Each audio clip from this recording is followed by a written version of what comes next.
దేవా, ఈ స్థలంలో నేను నిలబడటకు యోగ్యుడిని కాదు ప్రభా.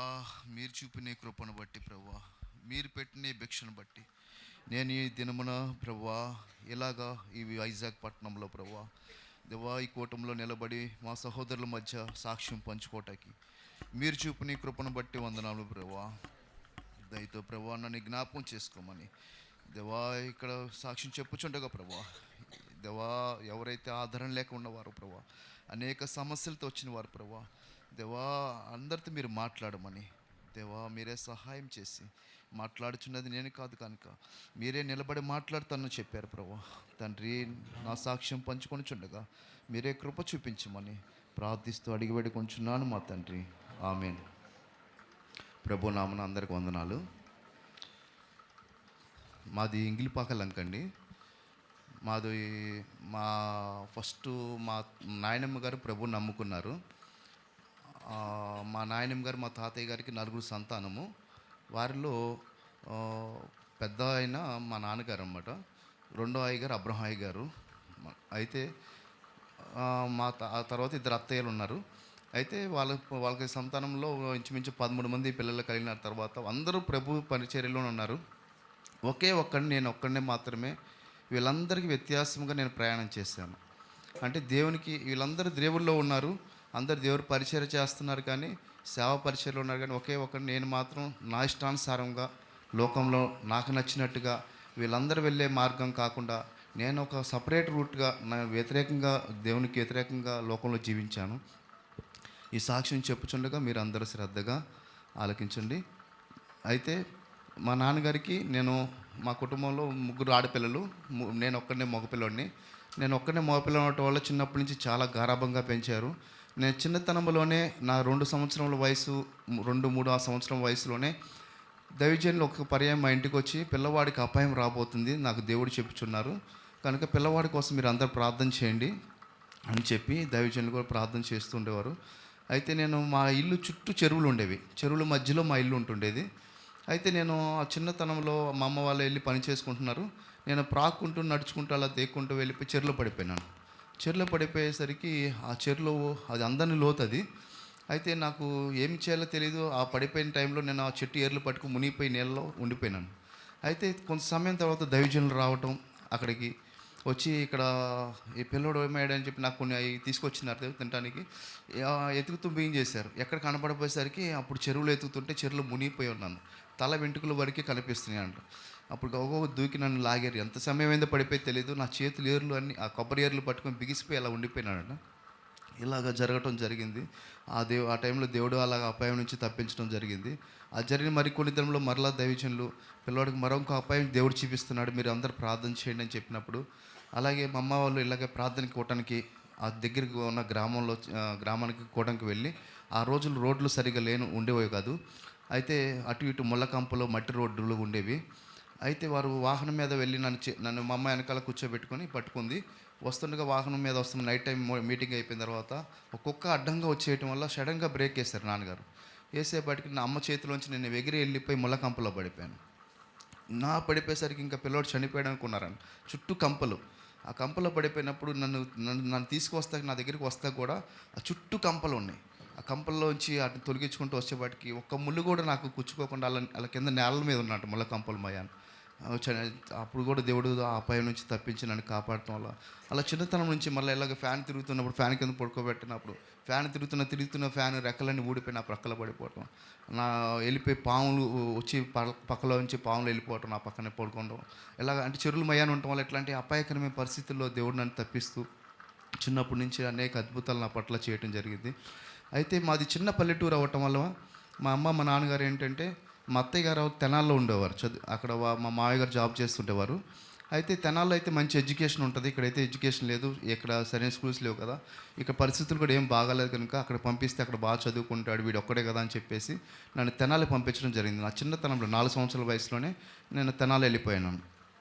నేను అక్కడ చదువుకుంటున్నప్పుడు చిన్నప్పటి నుంచి అత్తయ్య గారి ఇంటికాడ చదువుకుంటుండేవాడిని. అయితే ఎప్పుడైనా సెలవులకు వచ్చి పోతుండేవాడిని. అక్కడ మా అత్తయ్య గారు వాళ్ళు అప్పుడే దేవుడిని తెలుసుకోవటం, వాళ్ళు కొత్తగా దేవుడిని తెలుసుకున్నారు వారు కూడా ఆ టైంలో. సో మమ్మల్ని ఏంటంటే సండే స్కూల్కి చిన్నప్పటి నుంచి అలవాటు చేయడం జరిగింది. సండే స్కూల్కి వెళ్తూ యాక్టివ్గా పార్టిసిపేట్ చేస్తుండేవాడిని.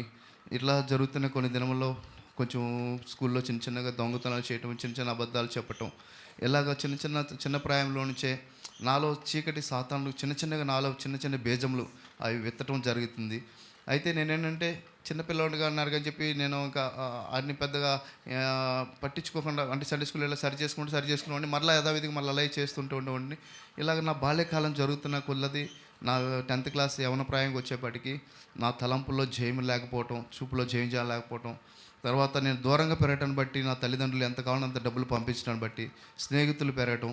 అయితే ఈ రకంగా ఎప్పుడైతే ఈ అమౌంట్ చేతి నింద అనటం, నాతో ఇంకా ఎప్పుడైతే అమౌంట్ ఉందో ఆటోమేటిక్గా స్నేహితులు, చెడ్డ స్నేహితులు ఎక్కువ అవుతారు కనుక వాళ్ళతో పాటు నేను కలిసి స్కూల్స్ కాలేజ్ ఎగ్గొట్టేయటం, వాళ్ళతో పాటు సరదాగా బయటికి వెళ్ళిపోవటం, వాళ్ళతో వాళ్ళతో నిదానంగా సిగరెట్లు, ఈ ఖైనీ బ్యాగులు, తర్వాత మందు ఇవన్నీ నిదానం నాకు అలవాటు చేయడం జరిగింది వాళ్ళు. వాళ్ళతో పాటు నేను ఇంకా క్లాసెస్ ఎగ్గొట్టడం, వాళ్ళతో పాటు రావడం, క్రికెట్ బెట్టింగ్లు అని చెప్పి ఇట్లా వెళ్ళిపోతూ ఉండేవాడిని. ఇలా వెళ్తున్న టైంలో అట్లా అట్లా నా ఇంటర్మీడియట్ ముగించుకున్నాను అక్కడ. లాంగ్ టర్మ్ కోచింగ్‌కి కాకినాడ జాయిన్ అయ్యాను. కాకినాడ వచ్చిన తర్వాత నుంచి ఇంకా అక్కడ బీటెక్‌లో జాయిన్ అయినాను. లాంగ్ టర్మ్ అయిపోయిన తర్వాత. ఇంక ఎప్పుడైతే బీటెక్ వచ్చానో అప్పుడు దాకా ఒక షెల్టర్‌లో ఉన్నాను. ఎవరో అత్తయ్య, మామయ్య ఆళ్ళ షెల్టర్‌లో బతికి అప్పటిదాకా పెరిగినాను. ఎప్పుడైతే నేను ఇట్లా బయటకు వచ్చేసాను కాలేజ్ లైఫ్‌కి దూరంగా వెళ్ళిపోయినాను. కాకినాడలో వచ్చింది. అక్కడి నుంచి దూరంగా వీళ్ళకి వెళ్ళిపోవటాన్ని బట్టి ఒక ఫ్రీడమ్ లైఫ్ వచ్చింది. నేను ఇంక ఇక్కడ ఎవరికీ సమాధానం చెప్పాల్సిన అవసరం లేదు. ఇప్పుడు ఇక ఒక ఫ్రీ లైఫ్ వచ్చేప్పటికి ఇంక నా దగ్గర కావాల్సినంత పాకెట్ మనీ ఉంటుండేది. సో ఇంట్లో వాళ్ళు ఎంత అడిగితే అంత పంపిస్తుండేవారు. ఆ డబ్బులతో ఇంకా మరి ఎక్కువగా జలసాగా తిరుగుతూ, మరి ఎక్కువగా చెడ్డ వ్యసనములకు తిరుగుతూ, ఆడపిల్లల్ని ఏడిపిస్తూ ఇలా భయంకరంగా జీవిస్తూ ఉండేవాడిని. కాలేజీలో కూడా కాలేజీ బంక్ కొట్టేయటం, కాలేజీలో మొత్తం క్లాసెస్ వెళ్ళకుండా ఏమన్నా ఇంటికి కంప్లైంట్ లెటర్ పంపిస్తున్నారనుకోండి, కంప్లైంట్ లెటర్ పంపించినప్పుడు ఆ కాలేజ్ అటెండెన్స్ లిస్ట్ మొత్తం తీసుకెళ్ళిపోయి కాల్ చేయటం, లెక్చరర్స్ కొట్టడం, ఈ రకంగా నేను చాలా ఒక అల్లరి పిల్లవాడిగా నేను పెరగటం జరిగింది. ఈ విషయాలన్నీ ఇంట్లో తెలిసి వారు అక్కడ ఉంటే మరీ ఎక్కువ పాడైపోతున్నాడని చెప్పేసి అక్కడి నుంచి నన్ను ఇక్కడ కేఎల్ యూనివర్సిటీకి ఇటు విజయవాడ మళ్ళీ తీసుకురావటం ఇంజనీరింగ్కి అక్కడ జాయిన్ చేశారు, అక్కడ మానిపించేసి కాకినాడలో. సో ఇటు వచ్చిన తర్వాత కూడా ఇక్కడ కూడా ఇంకెక్కువ మరి ఎక్కువ స్నేహితులు ఎక్కువైపోవటం, ఇలాగా వ్యసనములకు అలవాటు అయిపోతున్న టైంలో ఈ స్నేహితులతో కలిసి ఆడపిల్లలు కొన్ని కొన్ని గొడవల్లో తలదూర్చడం, ఆ గొడవల్లో తలదూర్చడం వల్ల 5 సార్లు నా మీద మర్డర్ అటెంప్ట్ చేశారు. ఆ మర్డర్ అటెంప్ట్లో 5 సార్లు నేను 2, 3 సార్లు తప్పించుకున్నాను. మూడోసారి, నాలుగోసారి నేను అనుకొని చెప్పి నా స్నేహితుడిని వాళ్ళు భయంకరంగా కొట్టి తలకాయ పాలు కొట్టేసి చాలా భయంకరంగా ఇచ్చేసినప్పుడు అతను నన్ను నా వాహనం అతను వేసుకెళ్తున్నాడు. అతనే నన్ను అనుకున్నారు హెల్మెట్ పెట్టుకోవటం వల్ల. అతన్ని భయంకరంగా కొట్టేసి చేసినప్పుడు అతను హాస్పిటల్లో జాయిన్ అయినప్పుడు అతను మళ్ళీ చావు బతుకులు అతను బ్రతికినాడు. అక్కడి నుంచి నేను వాళ్ళ నుంచి తప్పించుకోవటానికి అక్కడి నుంచి వేరే ప్రాంతానికి రూములు షిఫ్ట్ అయిపోతూ ఉండేవాడిని. అయితే ఆ ప్రాంతంలో తప్పించుకున్న టైంలో అతను అది మనసులో పెట్టుకొని వీడి వల్ల నేను దెబ్బలు తిన్నాను, వీడి వల్ల ఇదేనని చెప్పి వాడు నా మీద గ్లడ్జ్ పెంచుకొని నన్ను చంపేయాలని చెప్పేసి వీడు కూడా బీచ్కి వనస్థానాలకు అని చెప్పేసి మచిలీపట్నం బీచ్కి వెళ్ళాం. బీచ్కి వెళ్తే అప్పుడు విపరీతంగా త్రాగాం అందరం కలిసి అక్కడే. తాగినప్పుడు అందరం కలిసి బీచ్లోకి వెళ్ళి ఆ స్నానాలు చేస్తున్నప్పుడు నేను భయంకరంగా త్రాగున్నాను ఆ టైంలో. వచ్చేసి నా మీద నీళ్ళలో ముంచేసి నా మీద ఎక్కి కూర్చొని అట్లా నా మీద 2, 3 కలిసి కూర్చుని పోయారు నా మీద నీళ్ళలో ముంచేసి. ఇంకా నాకు ఊపిరి అందక లేగలేకపోతున్నా, ఊపిరి పీల్చుకోలే. ఒక్కసారి లేస్తున్నాను, మళ్ళీ బలవంతంగా ముంచేస్తుంటే ఆ నీళ్ళన్నీ తాగేస్తున్నాను. తాగేసేసి ఇంక నా స్పృహ కోల్పోతున్నాను. లాస్ట్లో ఇంకా ఎవరో ఒక పెద్దాయన చూశారు, అక్కడ చూసి అక్కడికి అరుచుకుంటూ వచ్చేసి వాళ్ళందరినీ గదివి నాతో పాటు ఇంకో అతను వచ్చారు, పెద్ద అతను వెంటనే వాళ్ళకి కేకలేసి నన్ను తీసుకొచ్చి అక్కడి నుంచి నేను స్పృహ కోల్పోయాను, ఏం జరుగుతుందో తెలీదు. నన్ను తీసుకొచ్చి కారులో పడుకోబెట్టి అక్కడి నుంచి విజయవాడ తీసుకెళ్ళిపోయారు నా రూమ్కి. తర్వాత రోజు మరుసటి రోజు 2 రోజులు ఎప్పుడు తేరుకొని ఏం ఇంజెక్షన్స్ చేశారో తెలియదు. తర్వాత రోజు 2 రోజులు కోలుకున్నాను, నేను మనిషిగా మారాను. అప్పుడు నా జరిగిందంతా ఇలా చెప్పారు. ఇంక అక్కడి నుంచి కూడా వాళ్ళ నుంచి కూడా నేను తప్పించుకోవాలని చెప్పి అక్కడి నుంచి పారిపోయి మరొక ప్రాంతానికి ఇట్లా వాళ్ళని వదిలేసుకొని వెళ్ళిపోయాను. వెళ్ళిపోతే ఇలా జీవిస్తున్న సమయంలో ఇంకా మరి ఎక్కువ గొడవలో తలదూర్చినాను. ఆ లోకల్లో ఉన్న కొద్దిగా చిన్న చిన్న లీడర్గా గల్లీ లీడర్స్గా చెప్పుకున్న వాళ్ళని కొంచెం పొలిటికల్గా తిరుగుతున్న వాళ్ళతో ఎక్కువ స్నేహాలు పెంచుకోవటం. సో ఎక్కువగా ఎంతకాలంతో డబ్బు ఉండటం బట్టి వాళ్ళతో జలసాలు చేయటం, వాళ్ళకు ఖర్చు పెట్టడం, వాళ్ళతో స్నేహాలు మెయింటైన్ చేయటం. ఎందుకంటే వీటి నుంచి థెఫ్ట్ల నుంచి వీటి నుంచి తప్పించుకోవటం కోసం వాళ్ళతో స్నేహాలు ఎక్కువ చేస్తుండేవాడిని. సో వాళ్ళతో ఎక్కువ స్నేహం చేయటం బట్టి వాళ్ళతో త్రాగుతూ అర్ధరాత్రుల వరకు వాళ్ళతో తిరుగుతున్న సమయంలో ఒకానొక సందర్భంలో కేసులోనే ఇరుక్కోవటం, ఇంచుమించు 8 అట్రాసిటీ కేసులు నా మీద పెట్టడం. అయితే ఆ టైంలో జైలుకి కూడా వెళ్ళటం జరిగింది. ఒక ఆడపిల్ల విషయంలో కూడా గొడవలు తలదూర్చటం బట్టి ఆ టైంలో జైలుకి వెళ్ళినప్పుడు కూడా ఇంచుమించు నెల 15 రోజుల దాకా నేను జైల్లో ఉండాల్సి వచ్చింది. ఆ జైల్లో ఉన్నప్పుడు ఇంకా భయంకరమైన అక్కడ దొంగలు, తర్వాత హంతకులు, తర్వాత స్కామ్‌లో ఇరుక్కున్న వాళ్ళు, సైకోస్ లాంటి వాళ్ళు, ఇలాంటి వాళ్ళందరి మధ్య నేను అప్పటి వరకు లావిష్‌గా బతికాను. చాలా లగ్జరీగా బతికిన లైఫ్. ఎప్పుడు కష్టం అంటే తెలీదు, ఏ బాధ అంటే తెలీదు. అట్లాంటిది ఒక్కసారి ఆ లైఫ్‌లోకి వెళ్ళేపాటికి, ఆ జైల్లోకి వెళ్ళేపాటికి, ఆ చీకటికి ఆ గదుల్లో రాత్రులు గడపటం, ఆళ్ళిచ్చిన ఆ గొంగలు కప్పుకోవటం, అవి కప్పుకున్నప్పుడు అయి ఉతికేవారు కూడా కాదు, అవి చాలా వాసన కొడుతుండేవి. ఈ భయంకరంగా ఈ నేరస్తుల మధ్యన వాళ్ళు ఏం చేస్తారో భయమేస్తుంది. నిద్రపోవాలన్నా భయమేసేది. ఏ రాత్రిలో వచ్చి వాళ్ళు పీక పూసి చంపేస్తారో, ఇట్లాంటి భయపడుతూ ఉండేవాళ్ళం. కనీసం లైటింగ్ అంటూ ఏమి ఉండేది కాదు. లోపల కటికి చీకటిగా ఉండేవి ఆ గదులు. అక్కడే ఉంటున్నప్పుడు ఆ గొంగళ్ళు, ఆ ఇన్ఫెక్షన్ అయన్నీ కప్పుకోవటం బట్టి శరీరం కూడా, స్కిన్ అంతా ఇన్ఫెక్షన్స్ వచ్చేయటం. ఇలాగ భయంకరంగా అట్లాగా నెల 15 రోజులు అక్కడే వాళ్ళ మధ్య భయంకరంగా బాధపడుతుండేవాడిని. సో, ఈ అవమానం భరించలేక బెయిల్ మీద బయటకు వచ్చిన తర్వాత ఇంక ఇక్కడ ఉండటం అనవసరం ఈ ప్రాంతంలో అని చెప్పేసేసి, వీళ్ళందరికీ నేను దూరంగా వెళ్ళిపోవాలి. ఇక్కడ నేను అల్లరైపోయాను కాబట్టి ఇక్కడ ఉండకూడదు. కుటుంబానికి అందరికీ దూరంగా వెళ్ళిపోదాం అని చెప్పి, వీళ్ళందరేమో సేవలో ఉంటున్నారు, దేవుని పరిచయాలు ఉంటున్నారు. వీళ్ళందరూ నేను ఎందుకు ఆటంకంగా ఉండాలి, వీళ్ళు వెళ్ళే మార్గం వేరు, నా మార్గం వేరు అనుకుంటూ, నేను లోకల్లో ఎంజాయ్ చేయాలి, నేను ఇంక తిరగాలి, ఏదో చేయాలనుకుంటూ, స్నేహాలంటూ, నాకంటూ ఒక ఫ్రీడమ్ లైఫ్ కావాలనుకుంటూ ఉండేవాడిని. సో, వీళ్ళు ఎంచుకున్న మార్గానికి నేను వ్యతిరేకంగా ప్రయాణం చేస్తూ ఉండేవాడిని. ఇంకా వీళ్ళందరిని వదిలేసేసి హైదరాబాద్ వెళ్ళిపోయాను. ఇక ఇయన్నీ అవమానాలు ఎందుకు ఇక్కడ ఉండటం, ఇక అల్లరైపోయాం కదని. అక్కడికి వెళ్ళిన తర్వాత ఇంకా భయంకరంగా స్నేహాలు పెరగటం, వేరే వాళ్ళతో స్కామ్‌లో ఇరుక్కోవటం, అక్కడి నుంచి అన్యాయంగా డబ్బులు సంపాదించటం. ఆ సంపాదించిన డబ్బులతో నెలకి 40,000, 50,000 లాడ్జిలో ఉండి డబ్బులు కడుతూ, అద్దెలు కడుతూ, లాడ్జిలో ఉంటూ, అక్కడే తింటూ, అక్కడే త్రాగుతూ, అక్కడే మీటింగ్స్, చిన్న చిన్న మీటింగ్స్‌లు ఏర్పాటు చేస్తూ, అట్లాగా ఇంకా పెద్ద పెద్ద వాళ్ళతో కూడా రిలేషన్స్ మెయింటైన్ చేస్తూ, అలాగా అక్కడ కాలక్షేపం చేస్తున్నాం. అక్కడ కూడా మరలా థెఫ్ట్స్ స్టార్ట్ అయినాయి.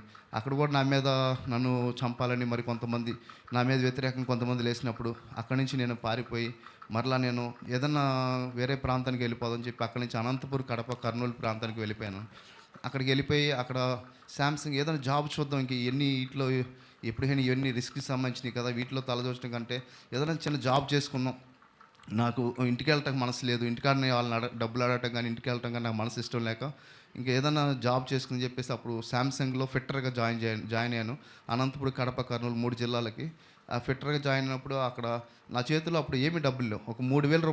4,000 నా చేతిలో ఉన్నాయి అమౌంటు. అంతకుమించి నా దగ్గర ఏమీ లేవు. ఇంటికాడ కానీ ఎవరిని అడిగేవాడిని కాదు.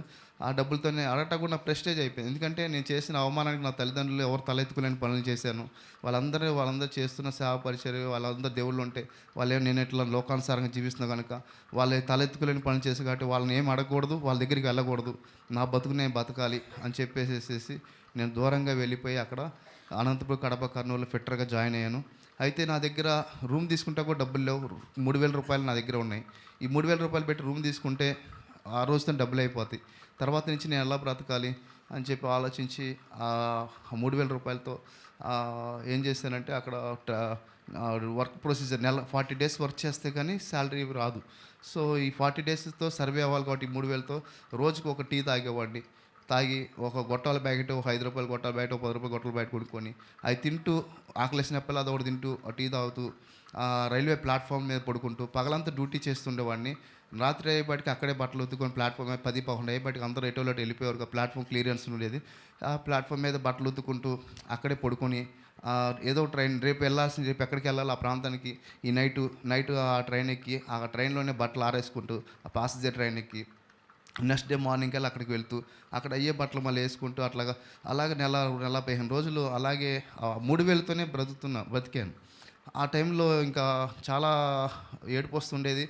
నా తల్లిదండ్రులు ఏంటి, నా పరిస్థితి ఏంటి, నేను ఎలా బ్రతికాను, నేను ఇలా బ్రతికినోడిని, నా స్థితి ఏంటి, ఎలా అయిపోయింది అని చెప్పి ఎన్నోసార్లు కూర్చొని ఏడుస్తుండేవాడిని. ఏడుస్తూ ఇంకా అలాగే ఇంకా ఆ ప్లాట్‌ఫామ్ మీద పడుకున్న సమయంలో ఒకరోజు తాగేసేసి ఇట్లాగే నిద్రపోతున్న ప్లాట్‌ఫామ్ మీద పడుకునుంటే, నా దగ్గరున్న తాగేసి ఆ ప్లాట్‌ఫామ్ మీద పడుకుంటే నా దగ్గరున్న ఫోను, హెడ్‌ఫోన్స్ అయన్నీ మొత్తం తీసుకెళ్ళిపోయారు ఎవరో.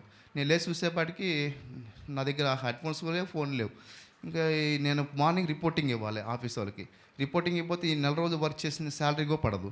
సో, ఇంకా అప్పుడు ఏం చేయాలో అర్థం కాని పరిస్థితిలో అక్కడ మళ్ళా నాకు తెలిసిన స్నేహితుని ఫోన్ చేసి, ఇది పరిస్థితి, శాలరీ ఇంకొక 1 వీక్‌లో పడుతుంది కాబట్టి, పడిన తర్వాత నీ అమౌంట్ నీకు ఇస్తాను, కొంచెం హెల్ప్ చేయమంటే అతను వెంటనే నాకు ఒక రూ. 1,000 ఇస్తే, ఆ రూ. 1,000తో సెకండ్ హ్యాండ్ మొబైల్ కొని మరలా రిపోర్ట్స్ అన్నీ మళ్ళీ సబ్మిట్ చేయటం, అలాగ చేస్తున్న సమయంలో అక్కడి నుంచి ఇంచుమించు 1 ½ ఇయర్ దాకా అక్కడ వర్క్ చేశాను.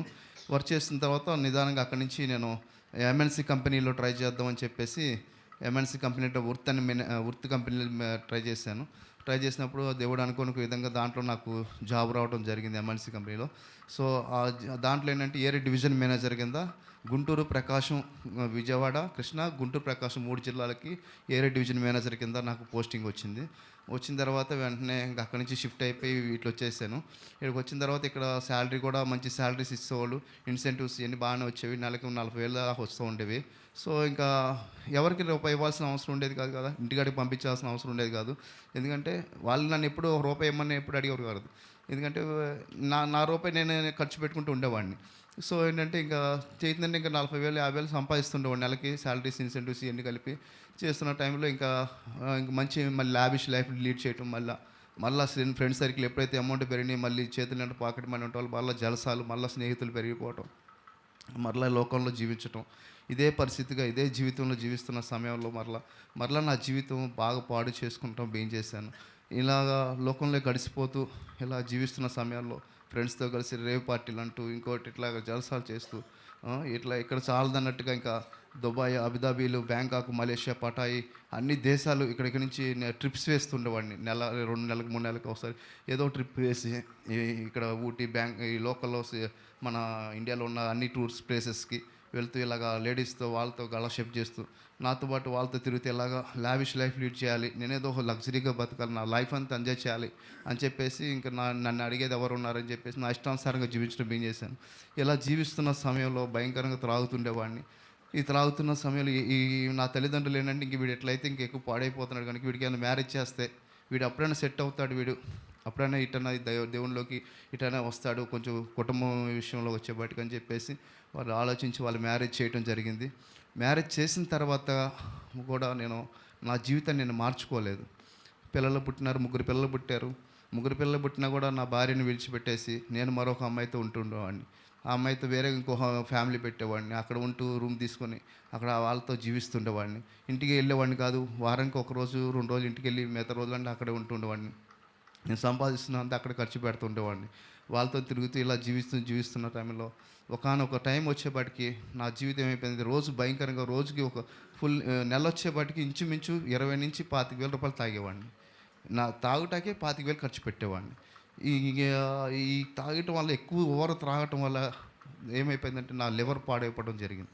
లివర్ సోరియాసిస్ స్టేజ్కి లాస్ట్ లెవెల్కి వెళ్ళిపోయింది. ట్రైగ్లైజరెన్స్, బ్లడ్లో ట్రైగ్లైజరెన్స్ అని ఉంటుంది, అవి బాగా 150 నుంచి 200 లోపల ఉండాల్సింది అట్లాంటిది 300 లోపు దాటిపోయింది. అది కూడా తర్వాత బ్లడ్లో కొలెస్ట్రాల్, చెడు కొలెస్ట్రాల్, ఎల్డిఎల్ కానీ ఇవన్నీ మొత్తం నాలో ఉన్న బ్లడ్ పారామీటర్స్ అన్నీ మారిపోయినాయి. ఏది తిన్నా కూడా అరయించుకోలేని పరిస్థితి అయిపోయింది. తింటే వెంటనే మళ్ళీ వాంతి అయిపోవటం, లేకపోతే అరయించుకోలేక విపరీతంగా బీపీ పెరిగిపోతుండేది. ఆ బీపీ కూడా ఎంత అంటే 180, 200 దాకా వెళ్ళిపోతుండేది. కింద వచ్చేసి 120, 130 దాకా వెళ్తుండేది. ఆ టైంలో నేను ఒక హాస్పిటల్కి వెళ్తా కూడా నా పక్కన ఎవరు ఉండేవారు కాదు. సడన్గా రేజ్ అయిపోతుండేది. అర్ధరాత్రి 1 గంట 2ంటికి వస్తుండేది. నేను ఒంటరిగా ఉంటుండే రూమ్లో. వచ్చినప్పుడు గబగబా నన్ను తీసుకెళ్తా కూడా ఎవరు ఉండేవారు కాదు. ఆ టైంలో ఆ గుండె శబ్దం నాకు నా షర్టు పైకి ఇట్లా ఎదురుతుండేది. అంత శబ్దం బయటికి వినపడుతుంది, టప్ టప్ టప్ అని కొడుతుండేది. 130, 140 హార్ట్ బీట్ వస్తుండేది. ఆ టైంలో నా గుండె అయిపోద్దాం, నా కాళ్ళు వేయలేని పరిస్థితి, నా చేతులు ఉనిగిపోతుండే, నడత కూడా ఓపిక ఉండేది కాదు. ఎవరు తీసుకెళ్ళేవాళ్ళుగా, ప్రాణం పోతున్న పరిస్థితి వస్తుండేది.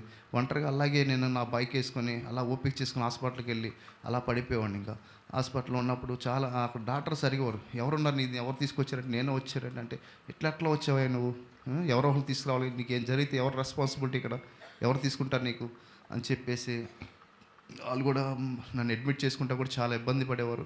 అయినా సరే నాకు ఎవరు లేరండి అని చెప్తే ఎవరో పక్కన బ్రెడ్ ఉండేవాళ్ళు ఎవరో ఒకరు అక్కడ ఉన్నవాళ్ళు సార్ నాకు ఏదో హెల్ప్ చేస్తూ దేవుడు ఆ టైంలో వాళ్ళకి మనసు కలగ చేయటం బట్టి వాళ్ళు వచ్చి నాకు కొంచెం హెల్ప్ చేయటం, వాళ్ళే నాకు సపోర్ట్గా ఉంటూ మెడిసిన్స్ తీసుకొచ్చి అందించడం. అలాగా 1 రోజు 2 రోజులు అలా హాస్పిటల్లో ఉండి తేరుకొని మరలా వెళ్తుండే వాళ్ళని మరలా అదే తాగుతుండేవాడిని. ఎందుకంటే తాగపోతే నిద్ర పట్టేది కాదు. నా బాడీ ఎట్ట అయిపోయిందంటే దానికి ఎడిట్ అయిపోయింది. ఇంకా నేను పొద్దున్న లెగిస్తున్న కాడి నుంచి సాయంకాలం వరకు ఎంత పని చేసినా సాయంకాలం ఇంటికి వెళ్ళి మానేద్దాం వాళ్ళతో అనుకున్న సాయంకాలం ఇంటికి వెళ్తే తాగపోతే నిద్ర పట్టేది కాదు. ఇంటికి వెళ్తే అందరు ఇంటికి వెళ్ళినప్పుడు ఇంటికాడ మనశ్శాంతి ఉంటుంది, ఇంటికి వెళ్ళి ప్రశాంతంగా పడుకోవచ్చులే అని చెప్పి ఇంటికి వెళ్ళినా కూడా నాకు నిద్ర పట్టేది కాదు. అందరూ నిద్రపోతుండేవారు, నేను ఒక్కనే అలా కూర్చొని ఉంటుండేవాడిని. నిద్రపోతే సడన్గా ఏదో ఉలికిపాటు వస్తుండేది, మళ్ళీ హార్ట్ బీట్ పెరిగిపోతుండేది, మళ్ళీ విపరీతంగా టెన్షన్, హైపర్ టెన్షన్ వచ్చేస్తుండేది. హాస్పిటల్స్కి వెళ్ళాటకే కూడా ఇంటిగా అక్కడ ఫెసిలిటీస్ ఉండేవి కాదు. సో ఇలాంటి పరిస్థితుల్లో నేను ఇంకా చనిపోతాను ఇంకా అని నిర్ధారణ అయిపోయింది. ఆ టైంలో ఒకసారి బాగా సీరియస్ అయిపోతే హాస్పిటల్ తీసుకెళ్లారు విజయవాడ తీసుకెళ్ళి అక్కడ టెస్టులన్నీ చేయించారు. టెస్టులన్నీ చేయించిన తర్వాత డాక్టర్ గారు అన్నారు, ఇతను ఇంకా 6 నెలల కన్నా ఎక్కువ బతకడమ్మా అని చెప్పారు. నా స్నేహితుని తీసుకెళ్ళాను. ఆ స్నేహితుడితో చెప్పారు, ఇతను ఇంకా 6 నెలల కన్నా ఎక్కువ బతకడు ఇతను, ఎందుకంటే ఇతను బాడీ మొత్తం ఇది అయిపోయింది, పొల్యూట్ అయిపోయింది. సో ఇతని ఆల్కహాల్ అన్నా మానేయాలి, మానేసినా కూడా అది కూడా సంవత్సరం 2 సంవత్సరాల వరకు మనం అతను కంట్రోల్ చేసుకోగలిగితే ఏమన్నా ఒకవేళ బతకొచ్చేమో, లేకుండా ఈ మధ్యలో ఏమైనా తీసుకున్నా కూడా చనిపోతాడు అని చెప్పేసి అప్పుడు ఆ ట్రీట్మెంట్ ఇచ్చారు. ఆ ట్రీట్మెంట్ ఇచ్చిన తర్వాత కూడా అది కూడా నాకు ఒక వారం రోజులు కూడా అతను ఇచ్చిన మొత్తి పిల్లలు ఇచ్చారు. వేసుకుంటే నిద్రపోతాడు, మందుని మానేస్తాడు అని చెప్పి ఇచ్చారు. ఆ వేసుకున్న తర్వాత కూడా అవి వేసుకున్నా కూడా నాకు పనిచేసే కాదు. ఈ వేసుకునే పోదు ఇదేని మొత్తే కదా, అది తాగిన అదే మొంతే కదా, అదేని మొత్తే కదా అని చెప్పేసి ఈ ట్యాబ్లెట్లు పక్కన పడేసేసి ఈ ఎద్దులు పని చేయట్లేదు, మళ్ళీ త్రాగటం బిగిన్ చేసేవాడిని. మళ్ళీ తాగితే తెల్లప్పటికి మళ్ళీ తేడా వచ్చేస్తుండేది. ఇట్లాంటి పరిస్థితుల్లో ఇంకా బాడీ అనాలిసిస్ మొత్తం చేయించాలని చెప్పి ఏ డిపార్ట్మెంట్ ఆ డిపార్ట్మెంట్ వాళ్ళు చేపిద్దాం అని చెప్పేసి న్యూరాలజిస్ట్ దగ్గర తీసుకెళ్లారు. న్యూరాలజిస్ట్ తీసుకెళ్తే ఆయన పొద్దున 4 ట్యాబ్లెట్లు, సాయంకాలం 4 ట్యాబ్లెట్లు ఆయన పెట్టాడు.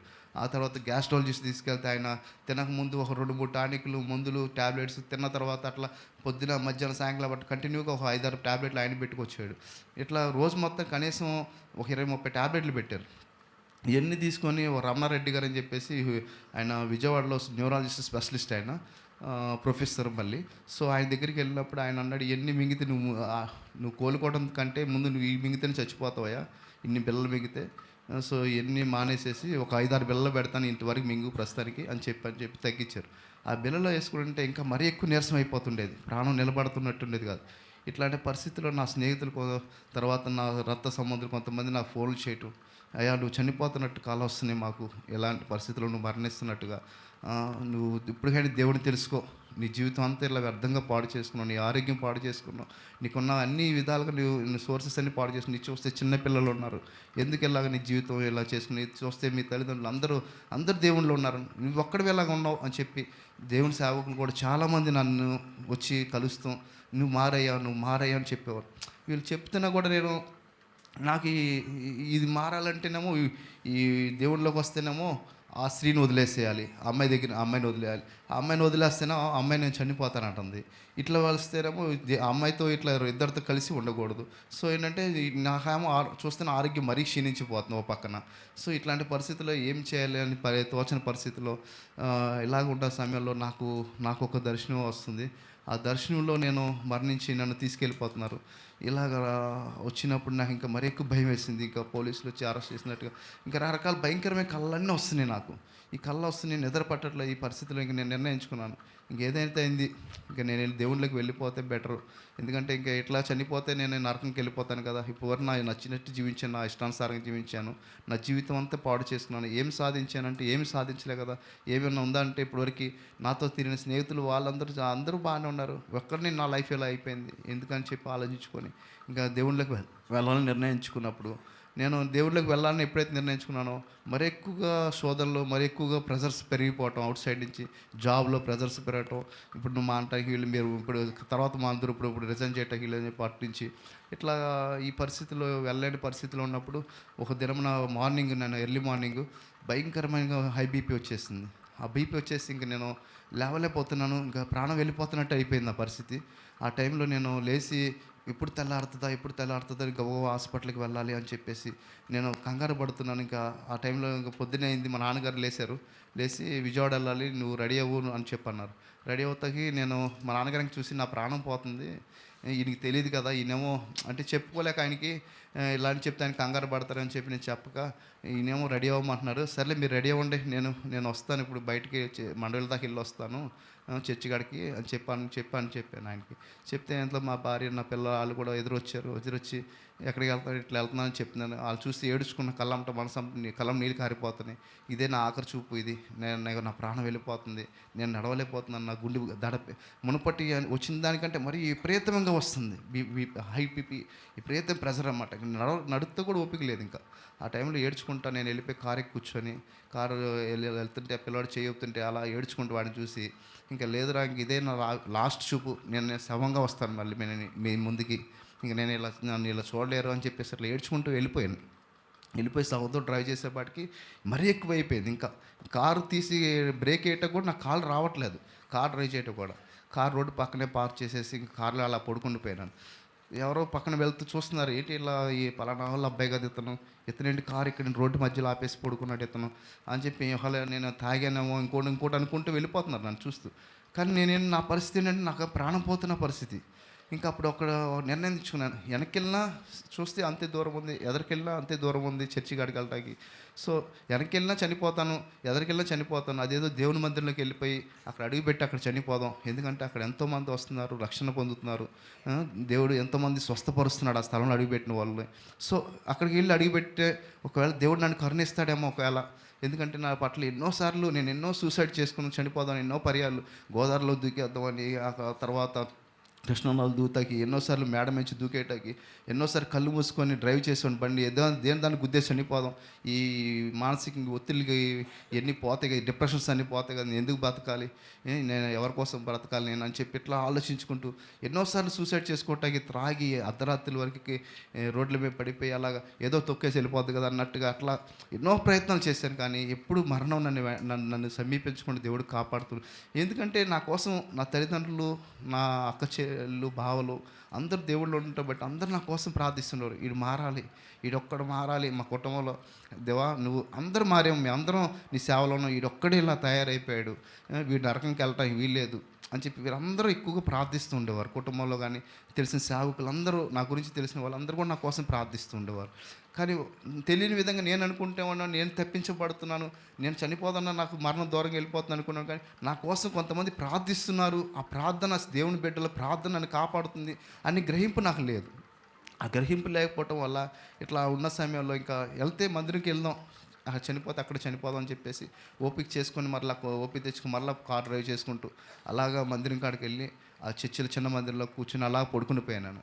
కొద్దిసేపు పడుకున్న తర్వాత ప్రార్థన చేసుకుంటే, ప్రభువా ఇదే స్థలంలో ఎంతోమంది బ్రతికించావు కదా, ఒక్కసారి నన్ను బ్రతికించు, మరలా నేను ఇంకెన్నడూ ఇంకా అటువైపు వెళ్ళను ప్రభువా, పనులు చేయను ఇంకా అని చెప్పి ప్రార్థన చేసుకుంటూ అలా సుత్తులు చెప్పుకుంటూ అలాగా మనసులో అలా కళ్ళు మూసుకొని అట్లా పడుకున్న గంటన్నరకి కొంచెం నాకు ఓపిక వచ్చింది. ఓపిక వచ్చిన తర్వాత అప్పుడు ఇస్తాబాబు చెప్పి పిలిచాను, అయ్యా ఇట్లా వచ్చాను, ఇట్లాగా నాన్న విజయవాడ వెళ్ళాలన్నారు, సో నేను తీసుకెళ్తాను, నా దగ్గర ఇప్పుడు ఓపిక లేదు, ఎవరినైనా డ్రైవింగ్ చేయటే పంపిస్తే నేను ఈరోజు ఇక్కడ ఉండి ప్రార్థన చేసుకోవాలనిపిస్తుంది నా మనసుకి, ఇక్కడ ఉండిపోదాం అనుకుంటున్నానంటే ఆయన వెంటనే వేరే వాళ్ళని ఏర్పాటు చేసి డ్రైవింగ్కి పంపించారు. ఆ రోజు అక్కడ మందిరంలో ఉండి ప్రార్థన చేసుకుంటున్నాను.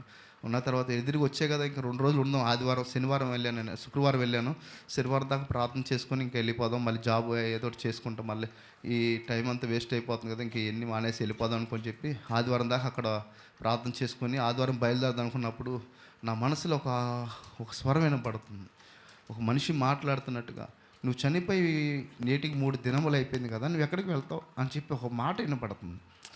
నాకు అసలు కదలలేకపోతున్నాను ఇంకా, ఏంటి నేను చనిపోవటం ఏంటి అసలు అని చెప్పి ఆలోచిస్తుంటే అప్పుడు దేవుడు జ్ఞాపకం చేస్తున్నాడు, నువ్వు ఆ రోజు చనిపోవాల్సిన వాడిని నేను బ్రతికించాను కదా, నువ్వు ఇప్పుడు ఎక్కడికి వెళ్తావు, నువ్వు చనిపోతే ఈ పాటికి నీ భార్య నీ బిడ్డలు వాళ్ళ ఇంటికి వాళ్ళు వెళ్ళిపోయేవారు, నీ తల్లిదండ్రులు మీ అక్క వాళ్ళ ఇంటికి అక్కడికి వెళ్ళిపోయేవారు, నువ్వు వెళ్ళి ఏం చేస్తావు, ఇంటికి వెళ్ళి నువ్వు ఇప్పుడు వాళ్ళందరూ ఇంక కొన్ని రోజులైతే వాళ్ళ ఇల్లు కూడా మర్చిపోతారు కదా, నువ్వు వెళ్ళి ఏం చేస్తావు నువ్వు అని చెప్పి ఒక మాట నన్ను బలంగా ప్రేరేపిస్తుంది లోపల.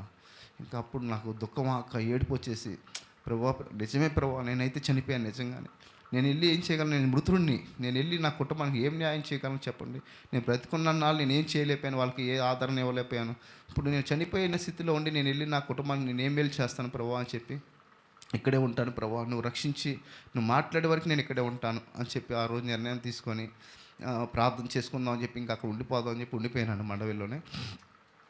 ఉండిపోతే నాకు అంతకుముందు ఒక 2-3 నెలల నుంచి నాకు నువ్వు 40 దినాలు ప్రార్థన చేయి, 40 దినాలు ప్రార్థన చేయమని చెప్పి ఒక ప్రేరేపణ వస్తుంది. సో వెళ్ళి నాకు ఇంట్లో వాళ్ళకి అందరూ చెప్తున్నాను, నాకు ఇట్లా మనసు వస్తుంది, ఎందుకో మరి ప్రేయర్ చేసుకుని 40 దినాలు నువ్వు అని చెప్పి ఒక మనసు వస్తుంది. ఒక పాట పదే పదే, నువ్వు మార్పు చెందవా, నీ మనసు మార్చుకోవా అని చెప్పి పదే పదే ఈ పాట నాకు బుర్రలో తిరుగుతూనే ఉంటుంది.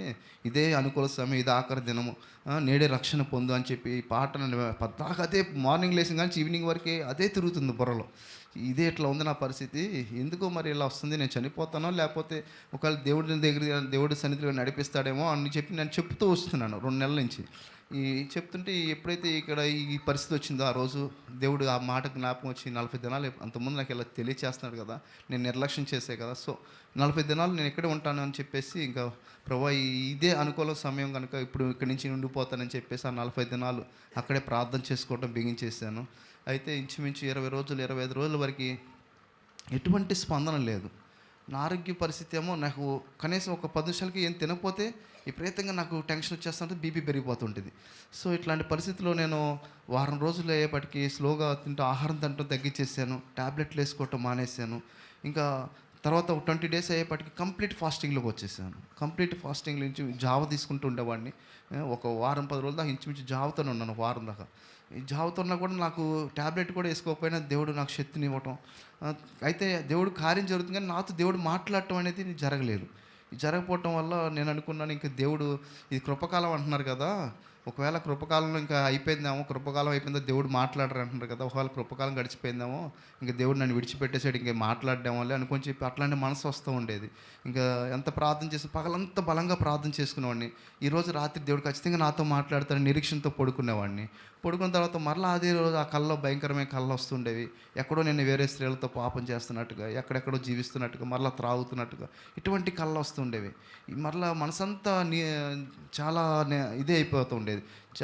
నేను చాలా ఆసక్తిగా ప్రార్థన చేస్తున్నాను కానీ ఎంత ప్రార్థన చేసిన దేవుడు మాట్లాడలేదు, దేవుడు కూడా విడిచిపెట్టేశాడు, ఇంక నేను ప్రార్థన చేయటం కూడా వ్యర్థమే, ఇంక నేను వెళ్ళిపోవటం బెటర్ ఇక్కడ ఉండటం కంటే అని చెప్పేసి ఇలాంటి మనసు వస్తూ ఉన్నప్పుడు సేవకులు వచ్చి నాతో మాట్లాడటం, ఇలా ఉందా నా పరిస్థితి ఇలా ఉందంటే, లేదు నీ పట్ల దేవుడు ఒక సంకల్పం కలిగి ఉన్నాడు, నువ్వు ఆఖరి దినం వరకు నువ్వు అనుకున్న దినం వరకు దేవుడు కొంచెం ఆలస్యమే నీతో మాట్లాడతాడు కనుక నువ్వు తొందరపడద్దు, నువ్వు ప్రార్థన చేయి, మీకోసం మేము ప్రార్థన చేస్తామని చెప్పేసి వాళ్ళందరూ ప్రార్థన చేయటం. తర్వాత మధ్యలో సాతాను గలిబిలి చేయటం, విపరీతంగా మళ్ళీ బీపీ వచ్చేయటం, నాకు ప్రార్థన చేసుకుంటే నా శరీరం సహకరించకపోవటం, మళ్ళీ ఇలాంటి పరిస్థితులు వస్తున్నప్పుడు మరలా అందరూ కలిసి ఉపవాసం ఉండి సేవకులు చాలామందికి మన ట్రైనింగ్లో ఉన్న యవనస్తులు నా కోసం ఎంతో కన్నీరు కారుస్తున్నారు, రాత్రి అంతా కూర్చొని ప్రార్థన చేస్తుంటారు, నా చుట్టూ కూర్చొని గ్రూప్ ప్రార్థన చేస్తుండేవారు. ఎందుకంటే ఆ టైంలో నా ప్రాణం వెళ్ళిపోతున్నట్టు ఉండేది ఒక్కోసారి. అట్లాంటి టైంలో ఇలా అందరూ మంచి సపోర్ట్ ఇచ్చి నాకు ప్రార్థనలో నన్ను బలపరచడం బట్టి ఇంచుమించు 30 రోజులు అయింది. 35 రోజుల దగ్గర పడుతున్నా కూడా నాకు ఎటువంటి సమాధానం రావట్లేదు. ఇంకా నాకు నిరుత్సాహం వచ్చేసేసి ఇంకా నేను ప్రార్థన చేసుకుని నాకు ఒక మనసు వచ్చింది, ప్రభువా ఇప్పుడు వరకు నేను 40 రోజుల్లో ఉందాం అనుకున్నాను, 40 రోజులు ప్రార్థన చేసుకుని వెళ్ళిపోదాం అనుకున్నాను, 40 రోజులు నువ్వు మాట్లాడితే లేకపోతే వెళ్ళిపోదాం అనుకున్నాను.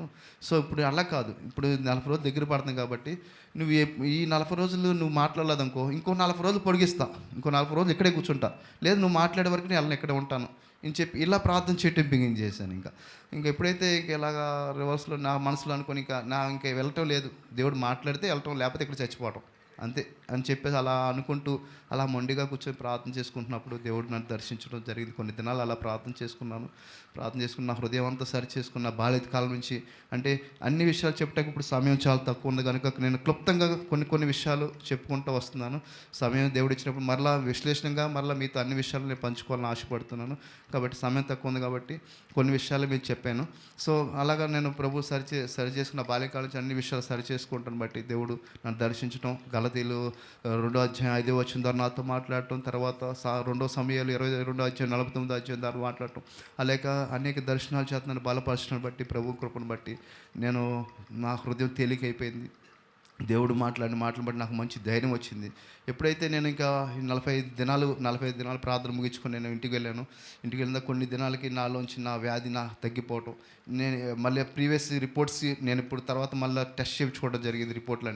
రిపోర్ట్లన్నీ టెస్ట్ చేస్తే అన్నీ కంప్లీట్గా ఒక నార్మల్, ఎటువంటి హ్యాబిట్స్ లేని వ్యక్తికి ఎలా ఉంటాయి రిపోర్ట్స్ సేమ్ అంత నార్మల్ అయిపోయింది. ఒక చిన్నపిల్ల ఒక ఒక యంగ్ పర్సన్కి ఎలాగా లివర్ ఫంక్షనింగ్ కానీ బ్లడ్ ఫంక్షనింగ్ కానీ బ్లడ్ కానీ అన్ని మొత్తం అన్ని నార్మల్ రిపోర్ట్స్ వచ్చినాయి.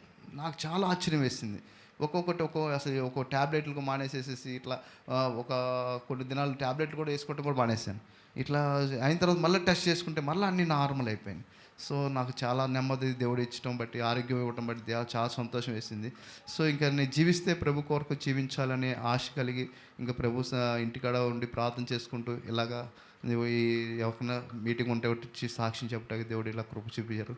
ఇంకా ప్రభు కోసం ఇంకా బలంగా నేను ముందుకెళ్ళాలని మీరందరూ నా కోసం ప్రార్థన చేయండి. ఈ కుటుంబంలో దేవుడు నేను ఒక్కడనే చెడిపోవడం జరిగింది. నేను ఒక్కనే కుటుంబానికి ఎంతో అవమానం, దేవుని బిడ్డలకు కానీ ఇక్కడ అందరికీ చాలా అవమానపరిచాను, చాలా ఇబ్బంది పెట్టాను. దయతో దేవుడు నన్ను క్షమించలాగా మీరందరూ కూడా నా కోసం ప్రార్థన చేయండి. మీ ప్రార్థనలను జ్ఞాపకం చేసుకోమని కోరుకుంటున్నాను. ప్రభు ఇచ్చిన సాక్ష్యం దీవించిన గాక. ఆమేన్. మహోన్నతుడా, మా రక్షకుడా, గొప్ప దేవుడా, ప్రభువా, దేవా నాయనా, ఇలాంటి కోటాలకి ప్రభువా ఎన్నో పర్యాలు నా తల్లిదండ్రులు రమ్మని పిలిచేవారు. నేను ఎన్నోసారి తృణీకరించాను ప్రభువా. ఎంత బతివిలాడినా నేను వచ్చేవాడిని కాదు. నువ్వైతే ఎంతో ప్రేమిస్తుండేవాడివి. నా బిడ్డ రక్షణ పొందితే నేను చాలా నా కోసం ఎదురు చూసేవాడి ప్రభువా. నేనైతే నీ నామాన్ని తిరస్కరించేవాడిని ప్రభువా. ఎంతమంది తల్లిదండ్రులు ప్రభువా ఇక్కడ ఉన్నారో ప్రభువా, వాళ్ళ బిడ్డల విషయంలో ఎంతమంది బాధపడుతున్నారు, ఎంతమంది నాకులాగా అనారోగ్యంతో బాధపడుతూ ఇక్కడికి వచ్చారో ప్రభువా. ఎంతమంది హృదయంలో నెమ్మది లేక చనిపోవాలని నిర్ణయించుకొని ఇక్కడికి ఎంతమంది ఆలోచనతో వచ్చారుంటారు ప్రభువా. ఎవరు ఎటువంటి పరిస్థితులు వచ్చారో ప్రతి ఒక్క హృదయం ఎరిగిన దేవుడు ప్రభువా. దేవా, ఏ సమస్యతో ఇక్కడికి వచ్చారో ప్రతి ఒక్కరిని మీరు చూస్తున్నారు ప్రభువా. వారందరూ రక్షించబడాలని నీ ఆశ ప్రభువా. ఒకరిని నువ్వు ఎన్నుకోవాలని నువ్వు అనుకోలేదు. ఇక్కడ మేము కూర్చున్నాం అంటే ప్రతి ఒక్కరూ నీ కనుసరణలో ఉన్నవారే ప్రభువా. నీ దృష్టి ఉండబట్టే మేము అందరిలో ప్రత్యేకించబడి ఇక్కడికి వచ్చి కూర్చున్నాం ప్రభువా. కనుక నాయన ఎవరిని విడిచిపెట్టే దేవుడు కాదు. ప్రతి ఒక్కరి పట్ల నువ్వు చాలా సంకల్పం కలిగి ఉన్నావు ప్రభువా. చాలా ఉన్నతమైన ఆలోచన కలిగి ఉన్నావు. అది మేము గ్రహించకపోవటాన్ని బట్టి మా జీవితాలని లోకంలో పారు చేసుకుంటున్నాం ప్రభువా. నువ్వైతే మంచి ఆలోచన కలిగి ఉన్నావు. ఇప్పుడు కూడా నువ్వు మా వైపు చూస్తున్నావు ప్రభువా. ఈ క్షణము ఈ అవకాశం ఇచ్చావంటే మాకు ప్రభువా ఇంకా ప్రేమతో మా వైపు చూస్తున్నావు. ఇదొక్క సంవత్సరమే, కొత్త సంవత్సరాలకు వెళ్ళామనుకుంటున్నాం కానీ ప్రభువా దేవా, కొత్త జీవితం కోసం మీరు మా కోసం ఎదురు చూస్తున్నారు ప్రభువా. దేవా, మంచి ఆలోచన ఈ కూటముల్లో ప్రభువా మేము మరి ఎక్కువగా బలపడి ఈ ప్రార్థనల ద్వారా మేము మా హృదయాన్ని సరి చేసుకొని మరి లోతుగా మేము ఎందుకు బలపడ్డ కృప చూపించమని దేవా, ఆదరణ లేక బాధల్లో వచ్చిన ప్రతి ఒక్కరిని మీరు జ్ఞాపకం చేసుకోమని ఈ చిన్న ప్రార్థనలు ఇప్పుడునైనా ప్రార్థన మీరు ఆలకించమని ప్రార్థిస్తూ అడిగి వేడుకుంటున్నాను మా తండ్రి. ఆమేన్.